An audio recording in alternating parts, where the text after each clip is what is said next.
terus kita masak. Nah ini langsung. Halo guys, selamat datang di Trigis Total. Kali ini saya mendatangkan seorang tamu agung ya. Sebenarnya saya itu sangat sungkan untuk menghubungi Gus Irfan karena banyak sekali jasa-jasa beliau di hidup saya. Terutama dalam hal menjadi pengusaha. Soalnya dulu itu yang mendidik saya, terus membentuk mental saya itu jenengan itu, sampai rugi banyak itu didik saya jadi pengusaha itu. Tasnya kelingan gitu. Jadi kalau membantu orang itu selalu saya lupakan. Tapi saya yang masih ingat dan itu Alhamdulillah. hutang budi saya itu sangat banyak. Dan dulu tuh Gus Irfan itu berani rugi lah untuk mendidik saya. Piro wae saya itu garap-garapan yang dari Gus Irfan itu salah itu kan. Banyak sekali. Tapi Jadi kadang orang itu kan berhasil di pendidikan tapi nggak berhasil di dunia nyata. Sukses di dunia nyata, pendidikannya nggak sukses. Jadi nek Mas Romat itu termasuk orang yang dua-duanya sukses. amin. Terima sekali Gus. Nah dulu pas saat-saat memberikan pendidikan pengusaha kepada saya itu, saya garap salah itu tuh ya kalau di total ya sudah jutaan itu. Terus juga pernah dipinjemi lantai 2 PD engine gitu.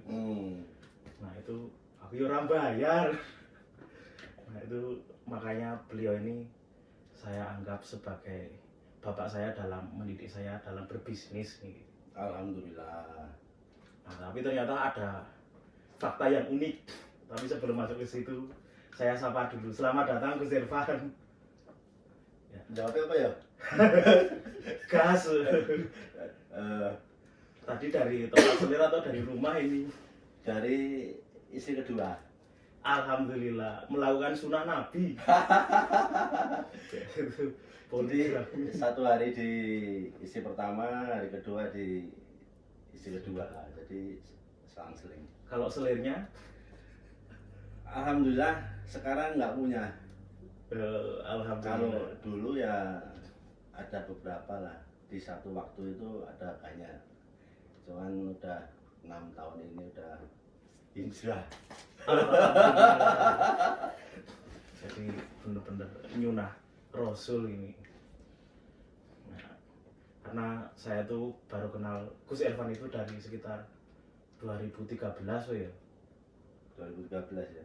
Oh, saya pertama kali nge-gym itu bersama Pak Dadeng dulu setahun, terus baru kenal jenengan. Nah, kalau ki termasuk tercengang ketika diceritain masa lalu jenengan. Nah, tak kira ki jenengan ini orang yang ya sekarang itu luar biasa, atau tak kira dulunya itu lempeng-lempeng aja ya. Ternyata ki jenengan, saya pernah dapat info itu pernah jadi bandar narkoba, pemakai narkoba, dan juga pernah memimpin sebuah ormas yang terkenal ya. Bener gak itu Gus? Iya benar. Jadi memimpin sebuah organisasi atau memimpin sesuatu komunitas itu sebenarnya kita harus mengucapkan innalillahi. Kok bisa Gus? Karena ketua itu nek salah dunya, nek bener ora dialem. Jadi ketua itu ujung tembak, ujung tombok. Oh, disalah-salahke. Nek ono sesuatu segera bener. Iya. Nek misalnya semuanya berjalan dengan mulus-mulus saja, itu nanti anggota-anggotanya meneng wae, tidak ada apresiasi. Iya. Wis tugasnya ngono kuwi kok. Iya. Nah, nek itu tentang pernah pakai narkoba itu berhenti tahun berapa nih Gus? Narkoba itu saya rehabilitasi 2 kali.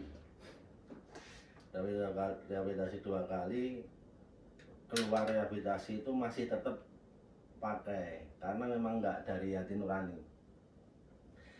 Jadi walaupun kamu itu rehabilitasi 5 kali, nek niate urung arep mari itu ya ora mari. Nah, saya itu memang niatnya mau mari. Jadi walaupun ketemu teman sing masih make dan sebagainya ya enggak make. Nah itu ini terus le rehab itu tuh tahun berapa tuh sing terakhir kali ini? Dan saya baru tahu ini loh Gus ini. Rehabilitasi terakhir itu kuliah. Saya kuliah mau nikah 2000 berapa? 2000 berapa? 1999. Sangat sekali. Iya. Tahun-tahun itu memang sabu ya, putu tahu. Sabu. Jadi alhamdulillah saya itu termasuk pionir Di Kulon Progo. di Jogja pun dulu belum ungsum sabu, saya sudah jadi bandar sabu. Belum ungsum uang palsu, aku wis gaweni. Seperti itu. Berarti jiwa bisnis itu sudah kuat ya dari dulu. Dulu nakal. Terus kok isoituku itu duitnya duit kuliah atau duit apa itu? Jadi Mahal loh itu Gus. Jadi dulu pertama kali saya bandar pil koplo. Oh dari yang kecil dulu. Dari SMP SMA itu saya bandar pil koplo. Itu terus kuliah simeng dan sabu. Jadi mereka itu modelnya ngasih gratis. Awal-awal gitu. Awal-awal ngasih gratis, terus akhirnya distoki yang banyak, disuruh dodolan, terus macam-macam lah. Kadang yang beli itu pakai uang bener, pakai uang palsu juga sering. Jadi kita kan nggak tahu mau mabuk. Kalau nggak punya duit ya nek wanita ya aku hanya punya tubuh. Monggo, yang penting aku mau pakai. Berarti sangat sekali ya pernah jadi pengedar. Menurut riset saya loh Gus. Nek pernah nyemplung dari pengedar itu nek arep metu kudu wani mati Gus. Kok enggak sih? Jadi saya berhenti itu karena teman saya mati dibunuh. Oleh kartel itu ya? Oleh adalah mati dibunuh, namanya orang kiri itu keluar dari Willow dan mati dibunuh. Itu di lingkungan yang sengeri itu ya? Ya seperti itulah. Kok Gus Irfan bisa bertahan hidup ya sampai sekarang? Nasib. Saya arahnya ke miras. Setelah narkoba saya arahnya ke miras. Nah, berarti nggak pas berhenti dari pengedar itu nggak dikundel-kundeli atau diteror gitu ya? Enggak, karena yang nyetoki saya juga teman saya. Jadi konco sak keringelan. Berarti aman. Aman, enggak sengeri itulah. Perkartelan itu ngeri. Sebenarnya Wates itu underground untuk sekarang itu, kalau kita tahu undergroundnya Wates itu medeni Pak, medeni bocah. Jadi Wates itu sudah seperti Jakarta. Wates itu sudah seperti Jakarta. Nek di permukaan itu Wates itu nyaman, anteng, tenang. Tapi hasilnya ya kota kecil ini banyak dosanya sebenarnya. Orang ketok. Orang ketok. Karena mereka masih malu-malu. Kalau di kota besar itu kan mereka udah gila aku. Wis menunjukkan diri. Nah, kalau di sini enggak, masih malu-malu. Berarti ya sedikit banyak Gus Irfan juga tahu ya info-info seperti itu di Wates itu. Masih tahu. Alhamdulillah. Kalau dulu banyak tahu, kalau sekarang masih tahu. Nah, berarti kan dengan masa lalu seperti itu dari dosa-dosanya kayak pakai narkoba, pengedar miras, terus juga cinta terhadap pertarungan jalanan, gitu. Nah, terus itu berarti masyarakat pada masa itu memandang jenengan sebelah mata. Iya, sebelah mata. Jadi dari SD itu saya itu udah ngetut ke sepur, udah sampai Jakarta, sampai Surabaya. Di Jakarta itu tukang nyemir sepatu, jadi kalau kita nggak seperti itu nggak makan. Dari SD.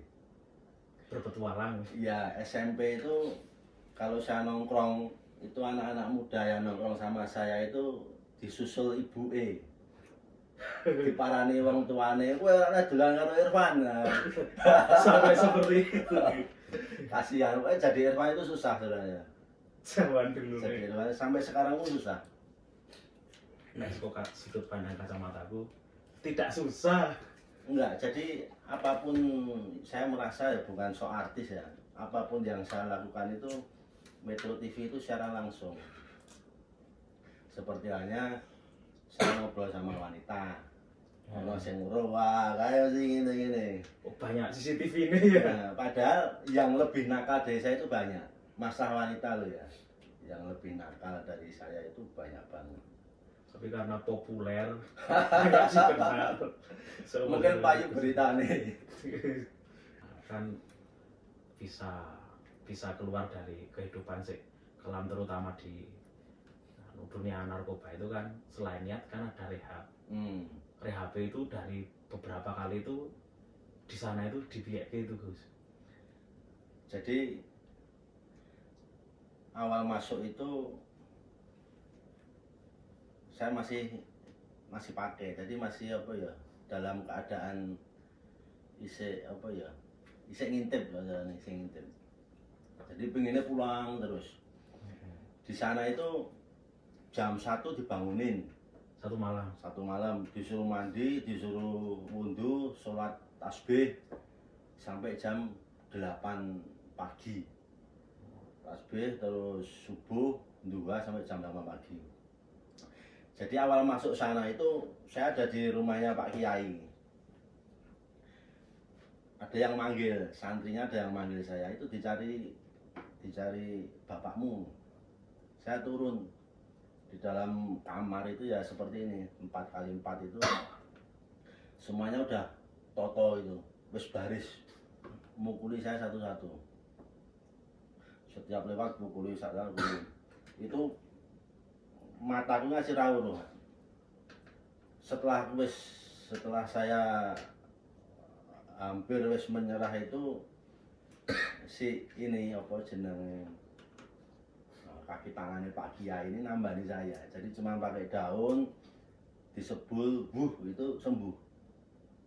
Ajaib. Terus dipukuli lagi. Itu hampir setiap hari seperti itu. Terus suatu saat saya dipaksa untuk masuk neng Blumbang. Blumbang apa ya? Tanah di Jegong itu loh. Ada Kolam itu kayak. di situ dari atas dikencingin. Duyui dan itu sehari-hari seperti itu. Ya itulah seperti itu. Jadi memang susah. Jadi yang pertama itu aku melarikan diri. Habis sholat duha itu saya melarikan diri. Jadi di sana itu nggak boleh pakai celana panjang, harus celana pendek, harus sarung. Habis sholat duha itu saya melarikan diri, naik turun gunung gitu. Ngerti-ngerti masjid meneh, masjidnya pondok sampai 3 kali. Akhirnya saya niat, aku arep mari, dan saya sampai jalan raya, karena saya niat arep mari. Tapi pas sampai rumah sebulan sembuh. Habis itu ketemu kanca mabuk meneh.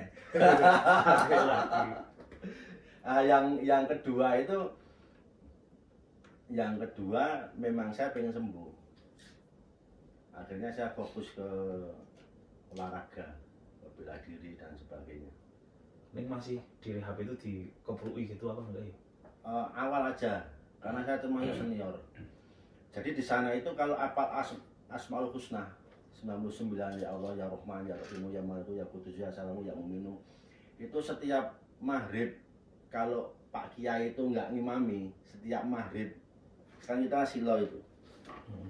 La ilaha illallah, la ilaha. Setiap maghrib Pak Kiai ngerang ngimami. Pas rakaat kedua kok bau wangi, berarti Pak Kiai di belakang. Berarti ada pengisian. Itu sampai terbang-terbang. 1 meter jadi gini tuh. Intinya nek lulusan ngono ki ampuh ini. Jadi yang kedua itu aku digebuki wes ampuh gitu loh. Wis ra apa. Iya, cuman jadi mudahnya saya dulu itu sering nyari-nyari seperti itu. Nah, efeknya itu saya 6 tahun itu nggak bisa BAB. Kok nggak jadi ini makan gendut, besok pagi itu wes hilang meneh, wes kempes. Itu selama 6 tahun. Setelah dari rehab kedua itu. Enggak. Sebelum masuk nih malah. 5 tahunan ini. Oh 5 tahun yang lalu. Iya, 5 tahun ini. Terus opname dan sebagainya itu hampir setiap hari itu udah habis ratusan juta. Akhirnya sembuhnya itu ke Ustadz Danu. Orang mana itu? Ustadz Danu itu istri saya ngebel Ustadz Danu harus antri 2 tahun. Wah, kalau 2 tahun udah meninggal suami saya, Pak. Loh, mbaknya rumahnya mana? Rumahnya Wates. Loh, Ustadz Danu itu punya murid di Wates, namanya Mas Agung. Ternyata prakteknya di sebelah rumah saya, 100 meter lah dari rumah saya. Itu di situ saya dihilangin semua. Kesaktian nih. Ya, jin dan sebagainya dihilangin semua. Akhirnya saya bisa BAB. Itu karena saya itu dulu nyari-nyari itu untuk ampu-ampuan. Setelah saya hijrah, si jin-jin ini marah. Ayo mah nyerang. Malah nyerang.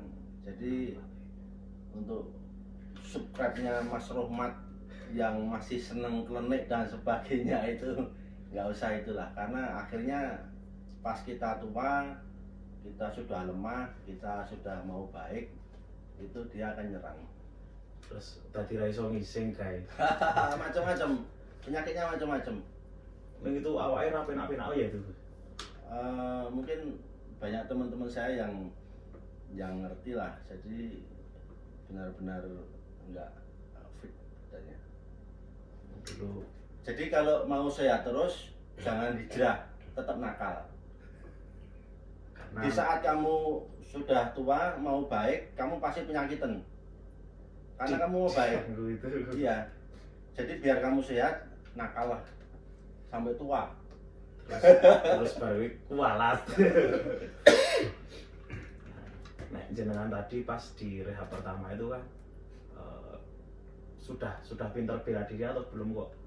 Jenengan sing karakternya itu Saya dari SD sudah aktivis bela diri. Hampir semua bela diri saya ikut. Dari SD. Kenapa di situ kalah, nggak ngelawan itu ya? nggak mau lawan. Nggak mau ngelawan. Karena yang pertama saya masih pengaruh narkoba, yang kedua banyak sekali. Jadi memang itu lemah. Orang kena narkoba itu lemah. Berarti itu mana ya kesinian juga memperhitungkan keadaan orang. Saya nggak memperhitungkan, nggak bisa mikir. Orang kena narkoba itu nggak bisa mikir. Terutama pil koplo. Pil koplo itu narkoba yang paling konyol. Marai goblok. Konyol lah. Puto itu nyawamu di ujung pedang, di ujung tanduk, antara mati dan hidup kalau puto. Kalau koplo itu marai wes itu mending dianu, nek arep mendem ya miras, cimeng apa sabu. Kuwi ora marane, ada sing ngomongnya ketagihan sabu itu ngapusi. Sabu, cimeng itu ora ketagihan, nggak bisa nagih itu. Yang bisa nagih itu hanya puto. Nah, terus selain dari latar belakangnya jenengan tadi kan sing pemakai itu kan juga ada bela diri loh. Sampai ngefans banget ngefans banget sama Bruce Lee gitu itu. Sampai nama Facebooknya itu Irfan Lee. Itu zaman jahiliyah. Masih nakal itu. Zaman jahiliyah saya dulu Irfan Lee. Saya depannya tak kasih Gus itu kan karena biar ini. Oh sekarang ganti Gus Irfan ya. Dari Irfan Lee terus jadi Gus Irfan. Itu sebenarnya biar ini. Itu untuk lucu-lucuan aja. Nyindir siapa itu? Enggak ada itu. Oh iya. Aku enggak dini itu. Oke, cool. Itu lucu-lucuan. Neng di sejarah dulu saya pernah dapat info nek jenengan itu sen putune kiai. Terus Iya, Kiai jadi Haji Suyuti wae ya. ya simbah saya dulu itu pembawa pertama kali NU di Kulon Progo. Simbah saya dengan cerita-cerita yang heroik, menarik, dengan kesaktiannya lah pokoknya. Itu simbah saya, muridnya banyak. Terus Tapi anak turunnya ya termasuk saya ini ya mungkin tumbal keluarga ya. bisa jadi. Tapi alhamdulillah sudah hijrah. Ya amin alhamdulillah. Tapi sudah tidak sakti ya Gus. Enggak, dulu geleng. Saya itu dulu nggak pernah kayak gini dulu. Sebenarnya saya malu mau cerita di sini tuh, karena yang nonton kan pasti pendekar-pendekar. Jadi dulu saya geleng banget. Dan itu enggak cuman dari segi latihan fisik tapi spiritualnya juga Iya. ada. Kalau kita orang-orang lapangan itu kan nggak cuman fisik aja yang kita gembleng, tapi di belakang kita harus ada. Kalau kosongan enggak kaos ya. Nek lawaran itu. Jadi ya itulah seperti itu. Dulu saya juga pernah mengikuti zaman masih kurus loh, masih pernah mengikuti di perguruannya Gus Elvan ini Jet Kundo di lokasinya gedung kesenian yang lama gitu. Iya, Jet Kundo. Jet Kundo itu bela diri paling praktis menurut saya loh ya, karena menurut orang lain kan beda-beda. Saya itu sering ikut bela diri kejurusan seperti Aikido itu kan jurusan Aikido, Jiu-Jitsu, Ninja itu guru saya dari Jepang. Langsung Orang orang kaya guys, ngundang sapa wae iso. enggak, itu di Jogja dulu. Oh, Tapi yang saya fokuskan ke Jet Kundo karena memang ringkas. Bruce Lee itu menciptakan bela diri karena Shaolin Kungfu dan sebagainya yang dia tahu itu terlalu nggak ringkas. Minta maaf untuk itu menurut Bruce Lee, ya, bukan menurut menurut Bruce Lee. Tapi memang menurut saya yang ringkas itu. Kalau sekarang ada Muay Thai, ada itu ringkas lagi. lebih ringkas. Oh, soalnya orang seragam. Nah, kan dulu Gus Elvan yo jadi pengusaha yang di ranah sing ngeri-ngeri ya di narkoba itu sekarang berubah menjadi pengusaha yang legal-legal itu gimana itu Gus ceritanya Gus? Jadi yang legal ada, yang nggak legal ada sebenarnya. Cuman untuk sekarang saya legal semua. Karena Ayam ya. ya saya pengen untuk sisa hidup saya yang sekarang udah 46 tahun itu kan wis mulai ngasar ya. Saya udah ngasar. Nanti habis maghrib wis subuh mati. Jadi saya harus mencari ketenangan. Saya mencari ketenangan itu bukan berarti saya terus diam. Saya itu mendidik penerus saya. Tapi penerus saya harus seorang fighter, seorang pemikir, tapi harus lurus. Nggak boleh melenceng dari norma-norma yang ada. Nek bahasa kerennya saya mendidik mereka itu untuk menjadi preman berdasi, ya seperti itu. Jangan inilah, pamane ngeleleng ya, pamane ampuh ya jangan ngeleleng, jangan adigung ya itulah. Jangan adigung. Nah, pinter. Memang saya lihat itu sangat support ya Gus dengan pemuda-pemuda sih melakukan usaha, bahkan adik jenengan dewe di Support ya. disupport sampai dikasih tempat itu dulu sebelum dia keterima di Pertamina atau apa itu. Semua saya support, saya suka anak-anak muda yang melakukan kegiatan positif. Karena dulu saya dari orang nggak punya, Kalau orang tua saya ada lah, cuman orang tua saya dari kecil itu sudah mendidik saya untuk kamu jangan merepoti orang tua. Jadi saya modal pun nggak, saya bisnis pun nggak dimodali. Orang saya pernah menagih juga, makanya saya kepengen adik-adik saya ini sukses. Termasuk saya yang bukan siapa-siapa ini tetap didukung ya. Terima kasih sekali ini Gus Irfan. Nah, ini dari seseorang yang dulunya dipandang sebelah mata, sekarang sudah sehebat ini ya Gus. Oh, enggak ada. Ngaraku loh Gus. Ya, alhamdulillah. Nah, terus itu apa Gus yang pengen dicapai untuk kedepannya setelah hijrah ini? Ada keinginan apa istrinya sampai 13 kayak Nabi Muhammad? Bagaimana? Jadi saya itu hanya kepengen berarti untuk masyarakat, karena dari kecil kan saya tidak berarti loh.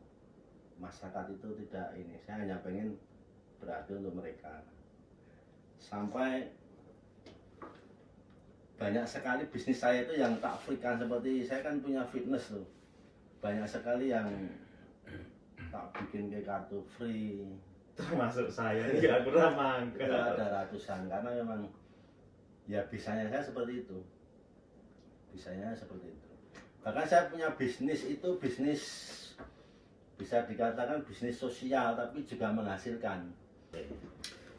Nah, terus tadi kan di awal tadi cerita dong pernah memimpin atau menjadi ketua sebuah ormas. Ormas yang sangat punya nama. Itu menurut Gus Irfan itu sudah pencapaian tertinggi atau masih ada yang diinginkan lagi? Terus kontribusinya bagaimana itu Gus menjadi ketua? Jadi ketua itu kan enggak untuk ampu-ampuan. Untuk saya itu enggak untuk ampu-ampuan, karena sebelum jadi ketua ormas itu kan saya udah menurut saya sudah bisa mandiri gitu loh. Jadi di ormas itu kan teman-teman saya ini tidak saya larang keras untuk ngemel, untuk jaluk sana kemari. Jadi mereka itu tak suruh bisnis. Kalau kamu mau punya duit ya nggak usah minta jatah preman, tapi kamu harus bisnis. Jangan pernah seperti ini, tapi harus gini. Contohnya yang dulu itu umpamanya di proyek kamu harus ngesup. Jangan hanya ngesup material, jangan hanya minta jatah preman bulanan. Dan saya sembodo juga. Jadi saya ada uang 3 juta nih dulu. 3 juta, saya ngomong si A, kamu pengen apa? Daripada kamu premanisme, kamu pengen bisnis apa? Aku pengen bisnis angkringan. Ya udah tak modali 2 juta. Tapi kamu setiap hari harus setor sama saya 15.000. Berarti sebulan 450.000. Taruh aja 500 ya biar enak ngitungnya. Selama 4 bulan ini 500 ini menjadi 2 juta. Saya ngomong sama bocah saya lagi, kowe pengen bisnis apa? Aku pengen bisnis tukang las. Tak beliin alat las, grindo dan sebagainya. Tapi kamu harus setor sama saya 15.000 sehari. Berarti 2 bisnis ini saya mendapatkan sebulannya 1 juta. Saya nabung 2 bulan, dapat 2 juta lagi. Saya ngomong sama bocah saya yang butuh gawean ini, mau pengen bisnis apa? Sampai detik ini saya punya teman-teman seperti ini 34. Alhamdulillah sekali. Kalau 34 itu dikalikan 500, 30 dikalikan 500, berarti penghasilan saya 15 juta. Iya, 15 juta. Dari saya menolong teman-teman ini. Jadi aku ki didongake mlebu surga, aku ya oleh duit. Jadi bisnis sekarang ini sebenarnya gini, Mas. Sekarang ini nggak perlu punya toko bisnis itu. Nek dulu kan kowe kudu duwe ngono pinggir dalan, kudu buka toko, kulaan kerupuk 1000 didorong 1000 ketok. Nek bisnis sekarang ini sebisa mungkin nggak usah ketok. Tapi kita selalu gonta-ganti mobil ke Singapura, ke Turki, ke Eropa, sampai orang itu bisnisnya apa tau Ngumpul ya Perservan. Jadi dari bisnis sosial ini tadi penghasilan saya yang tidak ketok itu setiap 15 juta lah. 15 juta. Alhamdulillah. Jadi pencapaian tertinggi saya di Dunia bisnis. komunitas ini, komunitas apa? Organisasi. Organisasi ormas ini, pencapaian tertinggi saya adalah bisa menolong sesama. Karena Daripada mereka ngemes. nyopet, apa maling, apa mateni uang, ya mending seperti itu. Jadi karena Allah Akbar. walillahilham. Jadi karena ilmunya Gus Irfan yang tentang bisnis tadi benar-benar sudah bagus, tadi mendidik bocah-bocah itu ya bisa yuk jadi. Tapi ono nggak sih yuk? Banyak yang ngemplang, banyak yang nggak store, banyak yang hilang, itu banyak. Karena kita kan ormas itu kan ormas garis keras, bukan ormas agama ya. Jadi banyak orang-orang yang Rawat itu so. banyak. Semoga jadi amal Gus Irfan. Amin. Aku pernah dengar juga loh, Gus. Ada 2 orang dengan modal masing-masing 50 juta hilang. Iya, ada. Senang sekali tuh Gus. Pahalanya semoga banyak untuk Gus Irfan. Ya. Dulu nyari duit enak, Mat. Pas waktu itu Gus, Saya nyari duit enak. Dulu saya kalau kirim-kirim barang itu sampai Papua, Kalimantan, enak. Kalau sekarang nyari duit susah. Makanya banyak orang-orang yang jahat, orang-orang yang senang ngemplang, senang itu sebenarnya dia nggak di hatinya itu dia nggak mau.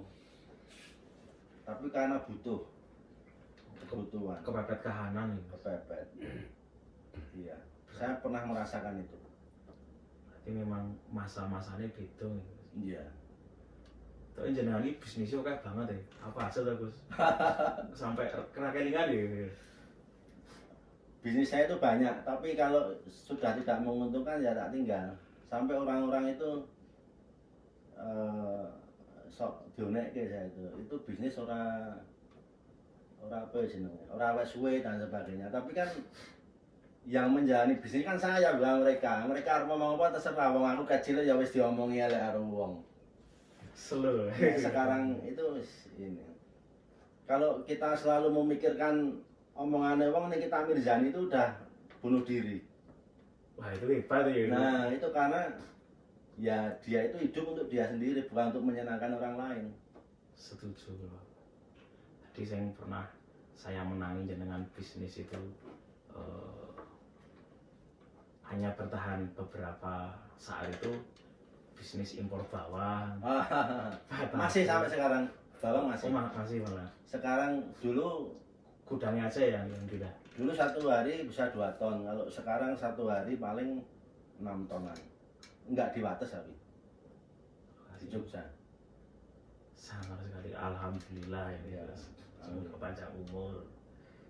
Apalagi kalau ganti bisnis itu karena tidak menguntungkan ya, bukan karena bosen. Iya, tidak menguntungkan. Seperti air mineral itu menurut saya nggak menguntungkan karena profitnya sedikit. Tapi kalau memang fokus di situ ya menguntungkan.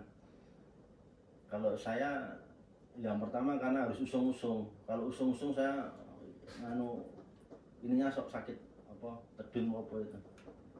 Jadi yo Ini daripada aku lorong mending tak lepas kalau yang minum tuh air minum. yang air minum yang itu kerdus-kerdusan itu. Iya. Nah, terus sekarang bisnis juga jadi EO jogging. Lari di hutan ya. Trail run oh ya, Trail run. House Harries juga. Dulu namanya House Harries. Jadi dulu saya atlet wusu. Angkatan sama Chris John. Jadi kita kalau latihan itu kita lari ke hutan-hutan ikut HES itu, dulu namanya HES. Kalau sekarang ngetrennya trail run, luweh ngeri jenengnya. Trail tapi melaku. Iya, trail itu mencari jejak, run itu lari, jadi lari mencari jejak. Nek mencari jejak di aspal kan orang mencari jejak namanya. Nurut dalan. Google Map iso. Iya. Jadi kita di hutan, di gunung gitu. Kalau di gunung lainnya kemah, kita lari. Mungkin dari dulu sudah suka aktivitas di gunung-gunung itu ya, Mas Irfan? Enggak, saya suka aktivitas yang laki banget, yang Sayang sekali. yang laki. Saya kan laki, jadi iya laki. Contohnya adalah punya selir banyak. Nah, kan analisisnya Gus Irfan itu sok tepat nih. Kayak contohnya ada dulu pernah penyewa tempatnya jenengan. Jenengan pernah bilang kepada seseorang terus tekanin aku. Yaitu adik jenengan dewi. Iki Mas iki ngeramal iki sing nyewa iki ora suwe bangkrut. Dan itu bangkrut tenan. Iya. Nah, kesalahannya nopo nek menurut jenengan dari orang yang cepat sekali bangkrut itu? Dia nggak ada yang salah, cuman dia pengen cepet sugih. Karena bisnis itu harus dari bawah, benar-benar dari bawah. Kalau dia Jalan Dia- pintas. minta maaf mungkin saya salah. Kalau menurut saya karena dia franchise franchise itu tak hitung-hitung nggak ini. Enggak padi. Kalau bisnis itu yang pertama jangan kerjasama sama saudara, sama teman, apalagi franchise. Kenapa orang-orang melakukan franchise? Karena pengen cepet sugih. Jangan kita yuk laris ya, Nek Gus. ayam goreng Mas Irfan kan nanti nggak menjual. Kalau Iya. ayam goreng Pak Slamet kan menjual. Nah dia pengennya aku buka ayam goreng Pak Slamet pengen laris seperti mereka. Itu nek menurut saya karena franchise itu kita harus berbagi berbagi keuntungan. dan manut sama mereka. Oh iya, resepnya terus bahannya dari Apapun manut harus sesuai standarnya mereka dan mereka nggak mau tahu kowe iki arep badi apa ora, sing penting kowe ngene iki. Sing penting lampumu iki cacahe 20. Aku ora gagas kowe iki sepi apa rame iso mbak listrik apa ora, sing penting lampu cacahe 20. Nek lampune cacahe 5 kowe tutup. Wis ora oleh yang jenengku. Jadi kalau orang-orang seperti saya ini nggak masuk seperti itu. Terus itu selain tadi yang franchise itu kan ada bisnis bareng teman atau keluarga itu memang bisa yuk bubar bisnis itu. Jadi saya dilahirkan dari keluarga wong dodolan, keluarga bisnismen ya, bahasa sekarang itu gaule entrepreneurship. Saya itu dari kecil itu saya wis kalungan mesin kasir. Orang kalungan emasnya wis kalungan mesin kasir dari kecil. Dan lingkungan saya itu lingkungan bisnis. Bisnis narkoba. Lingkungan bisnis. Jadi saya amati di kota saya ini Kota Wates itu yang bisnis seperti itu pasti nggak awet. Pasti akhirnya endingnya kisruh. Rebutan. Iya, jadi untuk penontonnya penontonnya Cerigis Total itu kalau mau bisnis Ojo barengan. jangan bareng. Jadi mending kamu dodolan es cendol nang pinggir jalan daripada kamu dodolan es cendol nang ruko tapi kerjasama sama orang. Tuh kemungkinan besar kaos guys. Ini dari narasumber yang Terus sangat berpengalaman. jangan lupa, jangan pernah sekali-kali hutang bank. Bisnis yang menganut riba itu pasti bangkrut. Kalau utang bank tidak bangkrut, semakin sukses. Ada loh. Ada. Wong tambang sukses. Itu di dunia itu dilulu karo Gusti Allah. Ning Gusti Allah ngenteni awas kaya ning kuburane kan awas. Tak apa tak akumulasi. Tak akumulasi dosamu kowe nang kuburan tak siksa kowe. Amale wis dijoli kanggo kesuksesan dunia lima. Ya. Jadi ini rondo dakwah ya. Jadi kenapa kok wong-wong bule kae ora tau salat, ora tau apa, kenapa kok sukses dan sebagainya memang dilulu sama Gusti Allah. Tapi kalau sisa seperti itu. Jadi alhamdulillah lah kita menjadi umatnya Nabi Muhammad. Sallallahu alaihi wasallam. Dan jangan lupa kita ikuti sunnah Nabi, itu poligami. Mereka Allah Akbar. Terus yang bisnis sih, nek menurut saya itu kayak ada etikanya gitu. iya, bisnis harus ada etika. Kalau kita nggak karena ono moto kita hidup di timur di apa adat istiadat timur itu nggak, memang bisnis nek menurut saya harus ada etikanya, apalagi di kota kecil kita ini. Yang pertama jangan nyanyi teman. Maksudnya Gus? Umpamane Mas Romat jualan es lilin, terus saya juga karena jenengan rame saya jualan es lilin juga, itu sebisa mungkin yang pertama jangan nyanyi teman. Yang kedua harus jujur. Umpamanya dodolan siomay tenggiri apa tenggiri ya? Siomay itu apa? Tenggiri ikan. Siomay ikan tenggiri. Ternyata mung siomay campurannya ayam, itu wis dosa kuwi. Nek menurut saya itu dosa, itu enggak gitulah, bisnis jangan seperti itu. Itu menzalimi orang. Ada dua, itu ya etikanya, jangan menyayangi teman sama harus jujur. Harus jujur.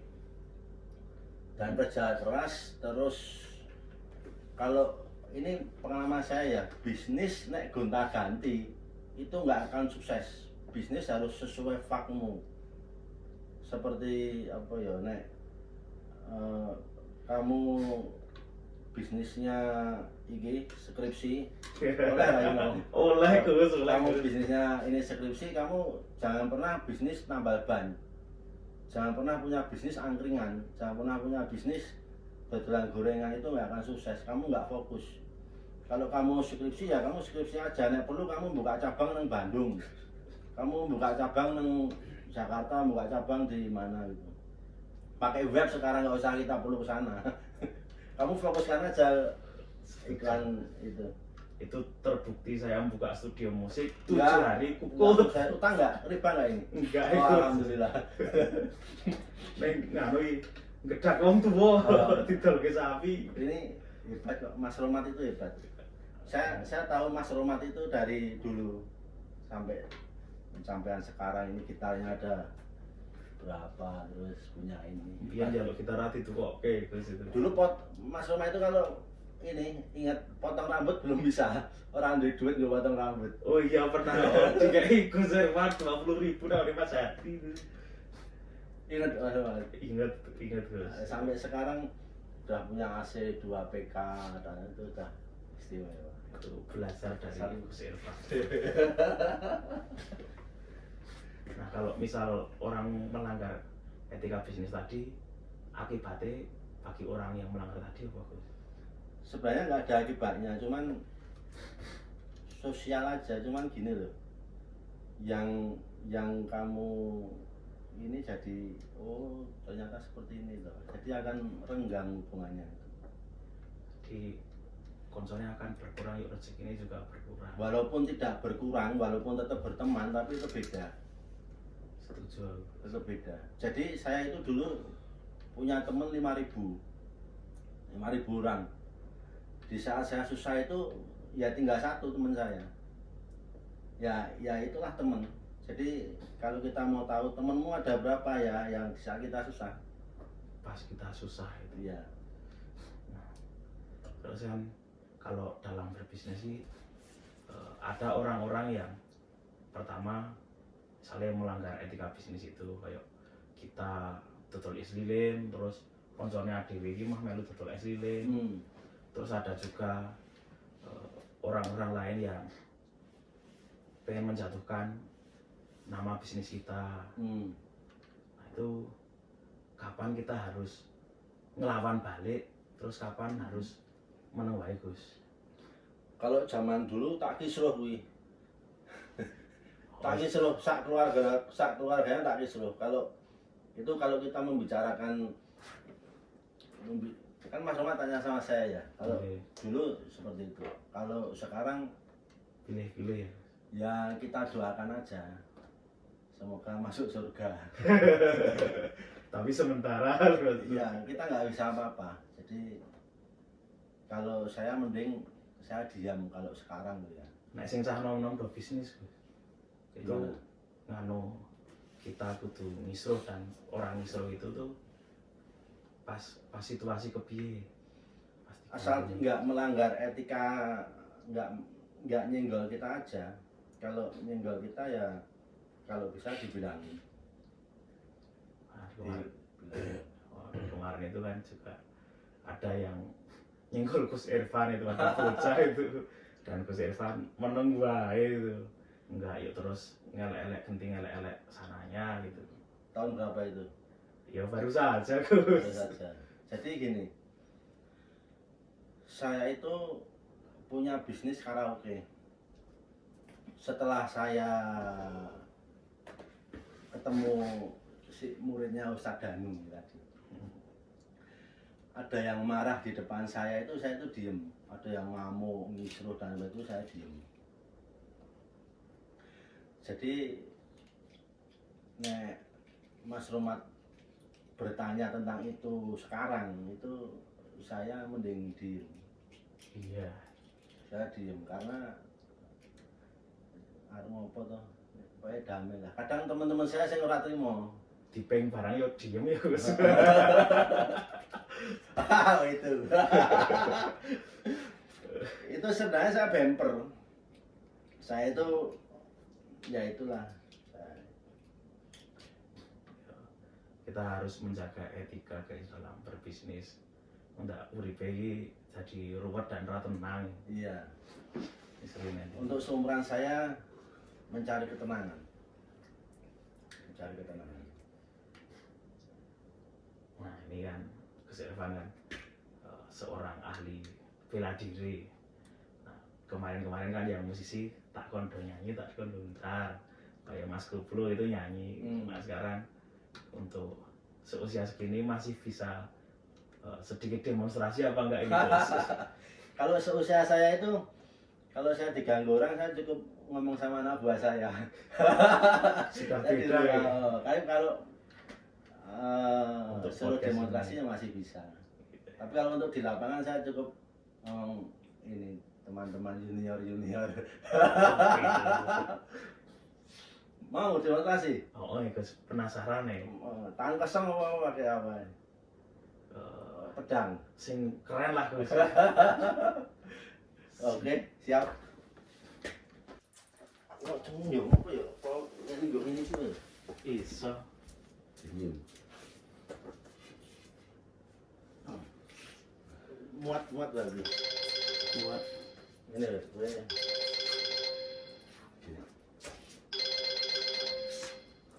Nek wong ra ngerti. Sudah. Kalau orang nggak tahu bela diri itu biasanya cukup ra kan nih. Cukup tekan sirah lah. Ora cukup mesti. Cukup ya Gus nek sing iki.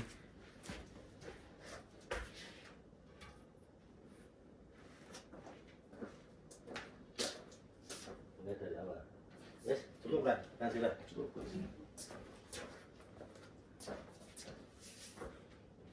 Jadi biasanya kalau orang nggak tahu bela diri itu ngawur, kayak medang kok ini biasanya. Ya. Coba kamu gini.